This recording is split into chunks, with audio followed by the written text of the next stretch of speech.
President Trump has signed an executive order to stop excessive state regulation of artificial intelligence. We have a tremendous industry where we're leading by a lot. It's the AI, artificial intelligence. Now, this coming amid a major partnership between one of the biggest AI companies in the world and a major media entity. Let's get right to Jarred Hill, live from New York this morning. Hey, Jarred. So let's break down what this all means. There's so many questions about AI. This is so evolving and happening really fast. What is in this executive order?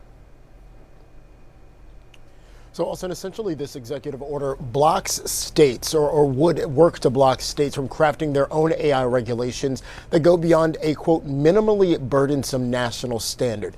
The EO is fairly loose, though, in what it says would be allowed in terms of any kind of state regulations. At its core, though, and President Trump talked about this yesterday, it's an effort to make it as easy as possible for AI companies to build and develop nationwide without having to get regulatory approval from individual states. Actually, just this morning, a White House advisor said that they will be working with Congress in the next couple of weeks and months to try and work on a single national framework for this. But what we've seen over the past couple of months, if not years, are a number of different states saying they want to build their own guardrails around all of this to make sure that they're protecting their citizens, especially kids.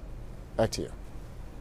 And what we also know, just last week, Governor DeSantis, he proposed an AI Bill of Rights, and this would include some data privacy for folks here in Florida. How would this executive order impact state laws?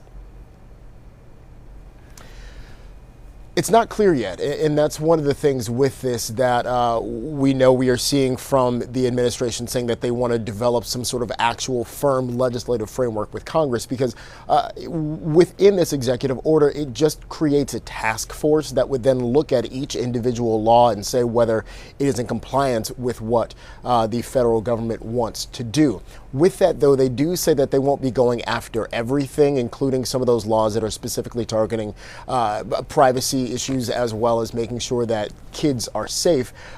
But again, there is so much discretion within this because the language is so loose that it's not quite clear which regulations and laws would be permissible and which would not be. We also know that there is a strong likelihood that some of these laws or some of these executive order pieces could end up being challenged within the court systems. And so that's going to be something to watch for as well. All right, Jarred, thanks so much.